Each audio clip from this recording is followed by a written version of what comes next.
शनिवार शाम लखनऊ में हुए बिल्डिंग हादसे में अब तक 8 लोगों की मौत हो चुकी है।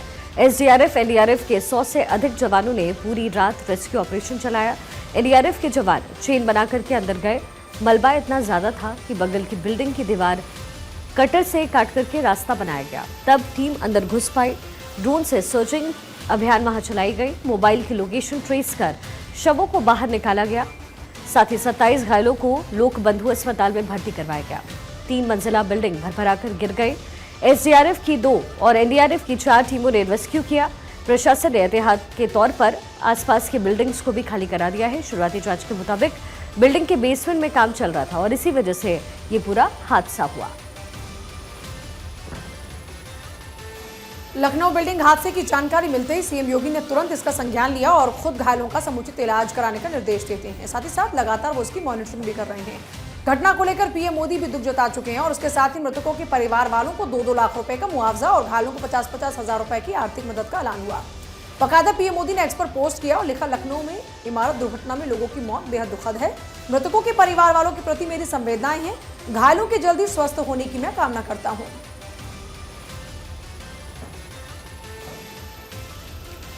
और वहीं लखनऊ बिल्डिंग हादसे को लेकर सीएम योगी ने न सिर्फ इसका संज्ञान लिया बल्कि वो खुद भी राहत बचाव की मॉनिटरिंग करते हुए नजर आए। आज वो खुद लोक बंधु अस्पताल पहुंचे। पीड़ितों से उन्होंने मुलाकात की तस्वीर आपकी टीवी स्क्रीन पर। अस्पताल प्रबंधन को समुचित इलाज के निर्देश देते हुए सीएम योगी आदित्यनाथ और साथ ही परिजनों को उन्होंने हर संभव मदद का भरोसा दिया।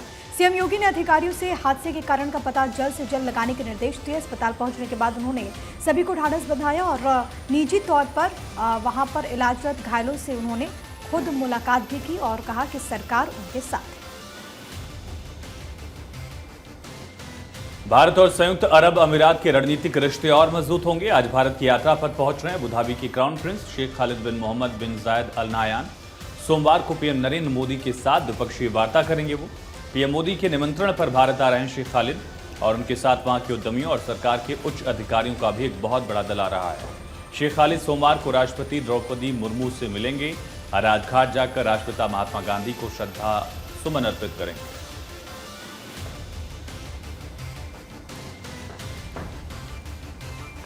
वहीं केंद्रीय गृह मंत्री अमित शाह मुंबई के दौरे पर हैं, जहां वो डॉक्यूमेंट्री मुंबई समाचार 200 नॉट आउट का लोकार्पण करने वाले हैं।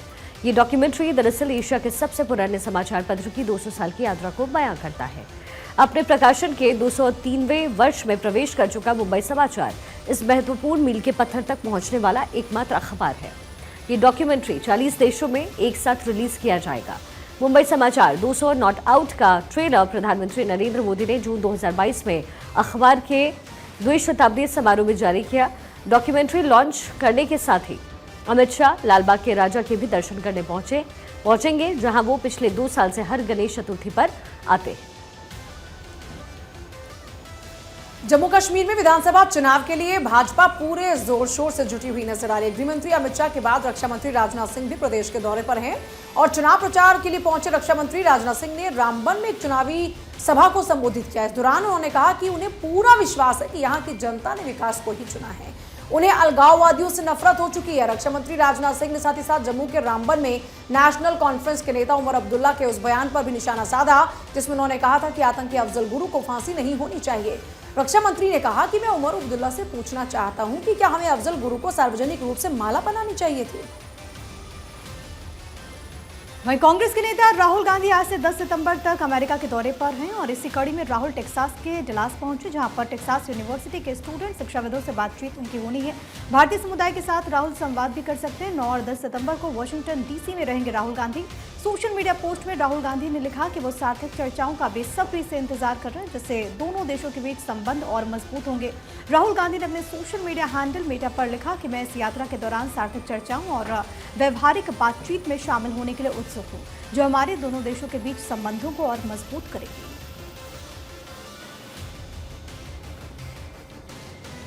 जम्मू कश्मीर विधानसभा चुनाव के लिए राजनीतिक पार्टियां जमकर पसीना बहा रही हैं और इसी बीच बीजेपी ने उम्मीदवारों की छठी लिस्ट जारी की। पार्टी ने 10 सीटों पर उम्मीदवारों के नाम का ऐलान किया। आरएस पठानिया उधमपुर पूर्व से, नसीर अहमद लोन बांदीपोरा से चुनाव लड़ेंगे। पार्टी ने जम्मू कश्मीर के पूर्व उप मुख्यमंत्री कविंदर गुप्ता का टिकट काटा है और बाहू सीट से विक्रम रंधावा को टिकट दिया गया। पार्टी ने अब तक 57 सीटों पर उम्मीदवारों के नाम का ऐलान कर दिया, जिसमें 24 मुस्लिम उम्मीदवारों के नाम भी शामिल हैं। वहीं कांग्रेस और आम आदमी पार्टी के बीच हरियाणा चुनाव में गठबंधन को लेकर के उम्मीदें अब भी जिंदा है। गठबंधन को लेकर दिल्ली में दोनों पार्टियों के बीच में एक बार फिर देर रात बैठक हुई। प्रदेश प्रभारी दीपक बावरिया और आम आदमी पार्टी नेता राघव चड्ढा के बीच ये मुलाकात हुई है। बैठक पर दीपक बावरिया ने बताया है कि दोनों पार्टियों के बीच सार्थक दिशा में चर्चा चल रही है। सीटों के चयन पर भी चर्चा हो रही है। जल्दी गठबंधन पर स्थिति स्पष्ट हो जाएगी। वहीं सुरजेवाला और शैलजा के चुनाव लड़ने के सवाल पर उन्होंने कहा कि हाईकमान से इजाजत मिली तो ही उन्हें टिकट मिलेगी और इसके लिए सांसदों को हाईकमान से ही बात करनी पड़ेगी। और वहीं मशहूर गायक कन्हैया मित्तल कांग्रेस में शामिल हो सकते हैं। दरअसल बीजेपी से टिकट न मिलने से नाराज चल रहे कन्हैया मित्तल ने हरियाणा में कांग्रेस नेताओं के साथ पहले दौर की बैठक कर ली है। मित्तल पंचकुला सीट से भाजपा के टिकट पर चुनाव लड़ना चाहते थे, लेकिन बीजेपी ने यहां से ज्ञानचंद गुप्ता को ही दोबारा से टिकट दिया। कन्हैया मित्तल वही गायक है जिन्होंने 2022 में उत्तर प्रदेश विधानसभा चुनाव से पहले जो राम को लाए हैं हम उनको लाएंगे गाना गाया था और ये गाना काफी ज्यादा पॉपुलर हुआ था। और मित्तल अक्सर भाजपा के कार्यक्रमों में नजर भी आते थे, लेकिन हरियाणा चुनाव में वो बीजेपी का दामन छोड़ कांग्रेस का हाथ थामने जा रहे हैं। मित्तल ने अपनी रिएक्शन देते हुए कहा कि राम किसी एक पार्टी के नहीं है, वो सबके हैं। पहलवान और अब कांग्रेस नेता विनेश फोगाट ने जुलाना विधानसभा चुनाव का प्रचार अभियान शुरू कर दिया। इस दौरान उन्होंने रोड शो निकाला, लोगों ने जमकर स्वागत किया। बता दें, हरियाणा के जाटलैंड बांगर क्षेत्र की जुलाना सीट हमेशा से नेलो और जेजेपी जैसी पार्टीज का गढ़ रही है। पिछले 15 सालों से इस सीट का प्रतिनिधित्व ये पार्टीज करती रही। इस सीट पर जीत पाना विनेश के लिए भी काफी चुनौतीपूर्ण होगा। स्पोर्ट्स स्टार और जाट चेहरे विनेश फोगाट के कांग्रेस में आने से हॉट सीट बन चुकी है। 2009 और 2014 में आईएनएलडी के परमिंदर सिंह ने सीट पर जीत दर्ज की। 2019 में जननायक जनता पार्टी के अमरजीत ठांडा ने जुलाना विधानसभा पर कब्जा जमाया था और इस बार कांग्रेस के टिकट पर दाव ठोक रही है विनेश फोगाट।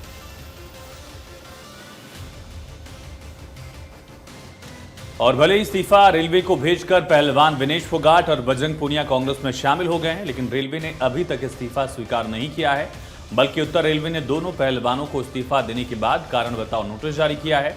रेलवे सूत्रों से मिली जानकारी के मुताबिक उत्तर रेलवे ने बजरंग पूनिया और विनेश फोगाट से कारण बताओ नोटिस देकर जानना चाहा कि आखिर उन दोनों ने अपने पद से इस्तीफा क्यों दिया है। साथ ही रेलवे इस्तीफे को मंजूर करने से पहले जो रेलवे का नियम है इस्तीफा स्वीकार करने का, उसके बारे में भी बजरंग और विनेश को बताएगी रेलवे। दूसरी तरफ विनेश फोगाट को न सिर्फ कांग्रेस ने टिकट दिया बल्कि चुनाव प्रचार भी शुरू हो गया है। लेकिन अगर इस्तीफा स्वीकार नहीं होता है तो विनेश के चुनाव लड़ने पर एक चुनौती जरूर होगी। वहीं सीएम योगी आदित्यनाथ ने अंबेडकर नगर को करोड़ों रुपए की सौगात दी। कटेहरी विधानसभा उपचुनाव के मद्देनजर जिले के दौरे पर आए मुख्यमंत्री योगी आदित्यनाथ भीटी तहसील में आयोजित कार्यक्रम में शामिल हुए। 12 अरब 31 करोड़ की लागत की 6,778 परियोजनाओं का लोकार्पण और शिलान्यास किया। सीएम योगी ने रोजगार मिशन के तहत अभ्यर्थियों को नियुक्ति पत्र भी वितरित किए। आपको बताते चले कि अंबेडकर नगर की कटेहरी विधानसभा में उपचुनाव होने वाला है। बीजेपी इस सीट को कभी जीत नहीं पाई, लिहाजा सीएम योगी ने खुद इसकी जिम्मेदारी ली। सीएम योगी ने एक बार फिर माफियाओं पर निशाना भी साधा। हत्या करके भाग गया और पुलिस के पास सुराग नहीं मिलती तो यही लोग बोलते देखिए साहब अराजकता है। और अगर पुलिस ने पकड़ लिया, कार्रवाई कर दी और फिर मुठभेड़ में, आपसी मुठभेड़ में डकैत मारा जा रहा है तो समाजवादी पार्टी को बुरा लग रहा है, कह रहे साहब ये नहीं होना चाहिए था। राइजिंग राजस्थान समिट को लेकर सीएम भजन लाल शर्मा जापान और दक्षिण कोरिया जाएंगे। दरअसल दुनिया भर के निवेशकों को आकर्षित करने और प्रदेश में निवेश करने को लेकर राज्य सरकार की ओर से दी जाने वाली छूट की जानकारी निवेशकों को देंगे। साथ ही उन्हें प्रदेश के इन्वेस्टर्स मीट में शामिल होने का निमंत्रण भी देंगे। जयपुर एयरपोर्ट से सीएम भजन लाल शर्मा चार्टर्ड प्लेन से दिल्ली के लिए पहुंचे। इसके बाद दिल्ली से शाम को दक्षिण कोरिया के लिए रवाना होंगे। सीएम के नेतृत्व में उच्च स्तरीय प्रतिनिधिमंडल 9 से 14 सितंबर तक इन दोनों देशों की यात्रा पर रहेगा। डेलीगेशन में उप मुख्यमंत्री डॉक्टर प्रेमचंद बैरवा के अलावा कई बड़े अधिकारी शामिल हैं। असम में अब सभी नए आधार कार्ड आवेदकों को अपने नेशनल रजिस्टर ऑफ सिटीजन्स यानी एनआरसी आवेदन की रसीद नंबर देनी पड़ेगी, जमा करवानी होगी। ये घोषणा मुख्यमंत्री हिमंता बिस्वा शर्मा ने की है। उन्होंने कहा कि राज्य में हर कदम से अवैध घुसपैठियों को रोकने में मदद मिलेगी और राज्य में 1 अक्टूबर से नई प्रक्रिया लागू की जाएगी। इसमें चाय बागान क्षेत्रों को छूट मिलेगी। हालांकि जिन 9,55,000 लोगों की बायोमेट्रिक जानकारी एनआरसी प्रक्रिया के दौरान ब्लॉक की गई थी। उन्हें इस नियम से नहीं गुजरना पड़ेगा। सीएम ने यह भी बताया है कि धुबरी जिले में आबादी से ज्यादा आधार कार्ड जारी किए गए थे। ऐसे में आशंका है कि कुछ संदिग्ध लोगों को भी आधार कार्ड मिला हो और इसी के बाद ये कदम उठाया गया है।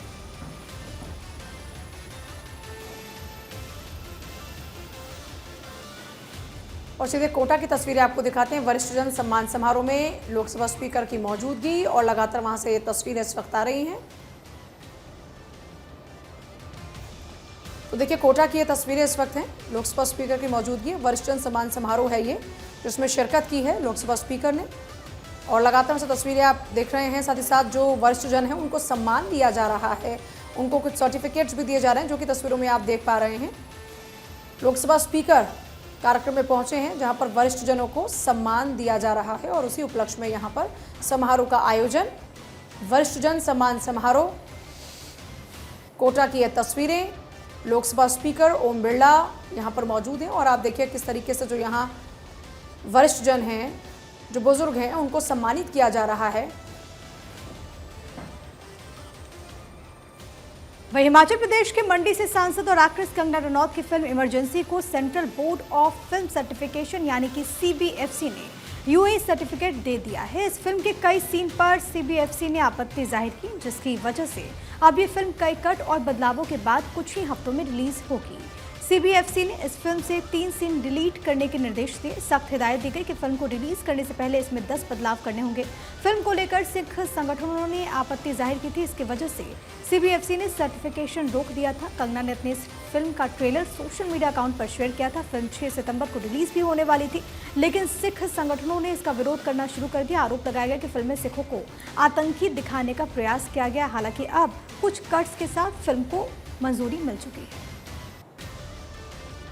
महाराष्ट्र के डिप्टी सीएम और एनसीपी अध्यक्ष अजित पवार ने पत्नी सुनीत्रा पवार को बहन सुप्रिया सुले के खिलाफ लोकसभा चुनाव लड़वाने पर एक बार फिर से इसे अपनी गलती मानी और कहा कि हमारा समाज परिवार में लड़ाई को पसंद नहीं करता है।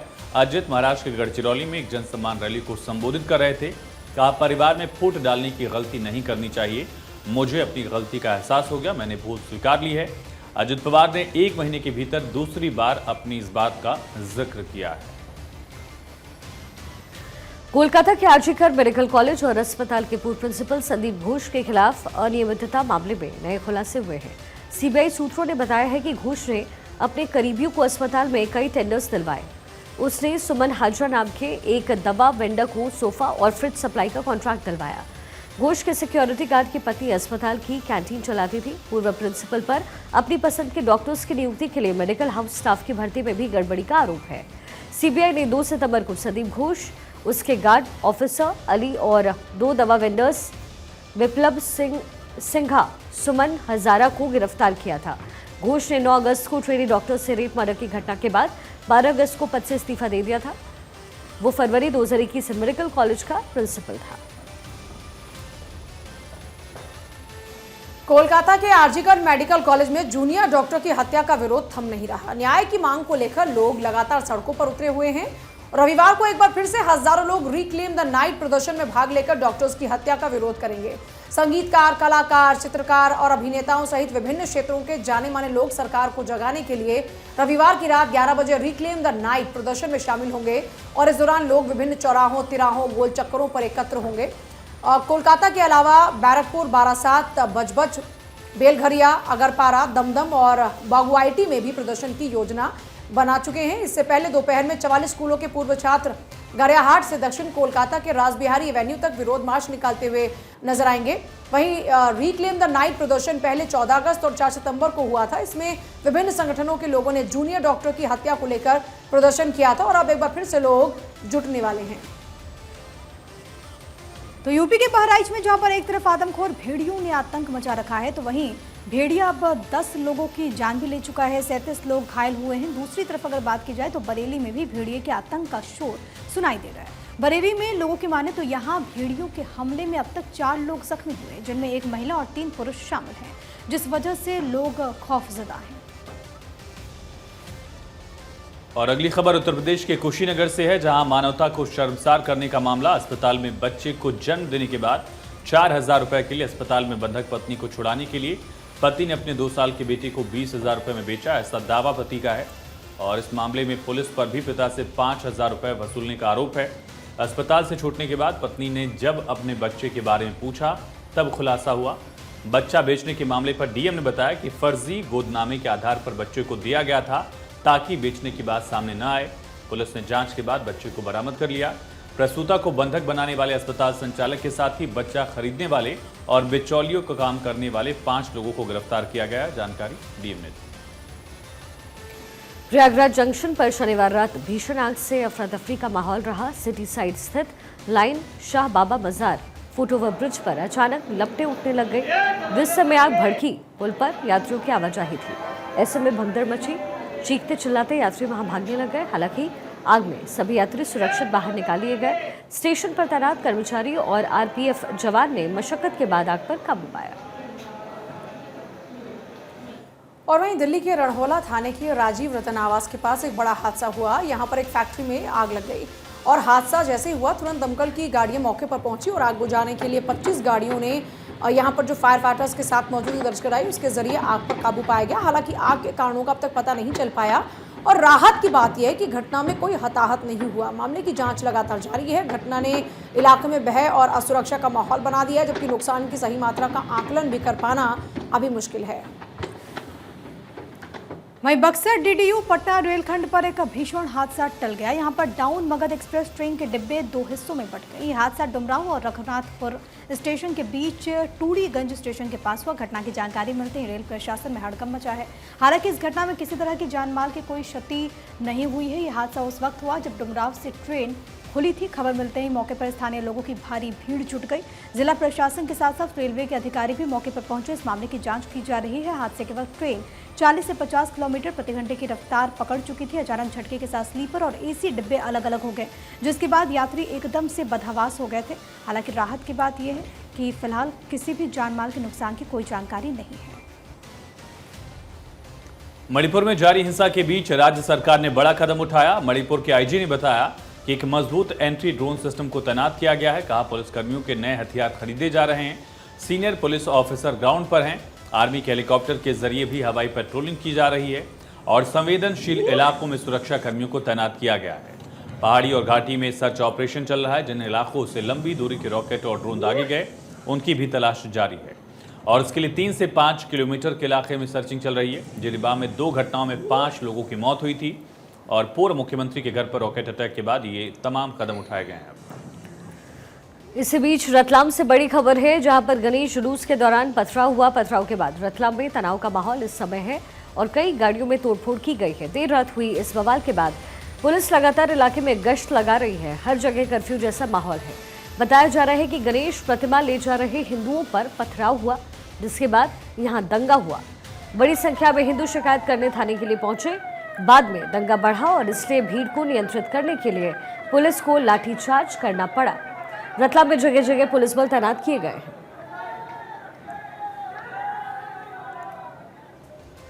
और वहीं केंद्र सरकार ने पूर्व ट्रेनी आईएएस ऑफिसर पूजा खेड़कर को भारतीय प्रशासनिक सेवा से तत्काल प्रभाव से सेवा मुक्त कर दिया। उनके खिलाफ ये एक्शन आईएएस नियम 1954 के नियम 12 के तहत लिया गया।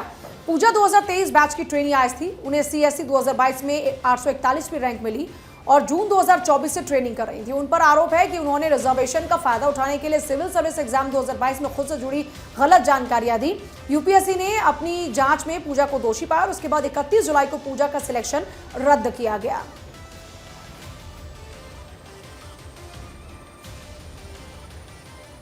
और विनेश फोगाट इस वक्त चुनाव प्रचार कर रही है जुलाना विधानसभा क्षेत्र। सीधे आपको ले चलते सुनवाते हैं। इतना सम्मान मान सम्मान मुझे आपकी जो दमक आपने दिया है, मैं उस मान सम्मान का हमेशा सम्मान बनाए रखूंगी, चाहे कोई भी कीमत चुकानी पड़े उसको। मैं कांग्रेस पार्टी का बहुत धन्यवाद देना चाहती हूँ, सिर्फ इसलिए नहीं कि मुझे टिकट दिया है। जब हम रोड पे बैठे थे तो प्रियंका जी हमारे साथ में आई थी। हम बहुत ऐसे मोड़ पे बैठे थे कि जहाँ पे ऐसे लग रहा था कि हिम्मत नहीं है और उसकी तो छोड़ो कि ऐसे लग रहा था कि हम अपने देश को छोड़ के चले जाएं, क्योंकि बहुत बेइज्जती फील हो रही थी। और जब प्रियंका जी ने एक बात बोली थी मुझे कि हिम्मत नहीं हारना है, जो जवाब आप रेसलिंग मैच से दे सकते हो ऐसे लोगों को, उससे ज्यादा कहीं नहीं मिल सकता है। उस दिन मैंने फैसला किया था कि नहीं, कुश्ती तो दोबारा फिर से करनी पड़ेगी। हिम्मत आप लोगों ने दिखाई, आप लोगों ने सम्मान दिया, आप लोगों ने हौसला दिया, तो उस मंच तक मैं गई। हर एक सवाल का मैंने जवाब देने की कोशिश की। सिर्फ एक कुश्ती थी, उसमें थोड़ी सी चूक रह गई, कमी रह गई। उसकी कमी तो मैं कभी नहीं भर सकती हूँ, लेकिन मैं चाहती हूँ कि मेरे जो आने वाले बहन भाई हैं वो उस कमी। वंदे भारत एक्सप्रेस ट्रेन का इंतजार कर रहे लोगों के लिए एक और बड़ी खुशखबरी है। पीएम नरेंद्र मोदी एक दो नहीं बल्कि देश को एक साथ 10 वंदे भारत ट्रेन की सौगात देंगे। पीएम मोदी 15 सितंबर को झारखंड के जमशेदपुर से देश के अलग अलग राज्यों के लिए 10 वंदे भारत ट्रेनों को हरी झंडी दिखाएंगे। इसमें टाटानगर से पटना, वाराणसी से देवघर, आगरा से वाराणसी के बीच वंदे भारत ट्रेन शामिल है। रेल मंत्रालय से मिली जानकारी के मुताबिक ताज नगरी आगरा से बाबा भोले की नगरी वाराणसी को वंदे भारत ट्रेन की सौगात मिलेगी। ये नई वंदे भारत ट्रेन आगरा और वाराणसी के बीच प्रयागराज रूट से चलाई जाएगी। केंद्रीय कोयला राज्य मंत्री सतीश चंद्र दुबे झारखंड के दौरे पर हैं। दौरे के दूसरे दिन केंद्रीय मंत्री धनबाद में BCCL के आयोजित कार्यक्रम में शामिल होंगे और इसके साथ ही केंद्रीय मंत्री बीजेपी नेताओं के साथ अलग से चाय पे चर्चा और स्वागत समारोह जैसे कार्यक्रम में सम्मिलित होंगे। देर रात धनबाद पहुंचे कोयला एवं खान राज्य मंत्री का स्थानीय विधायक राज सिन्हा ने जमकर स्वागत किया और 11 सूत्री ज्ञापन सौंपा, जिसमें BCCL यानी भारत कोकिंग कोल लिमिटेड में काम कर रहे कामगारों के साथ ही खदानों की वजह से क्षेत्र में हो रही समस्याएं भी शामिल हैं।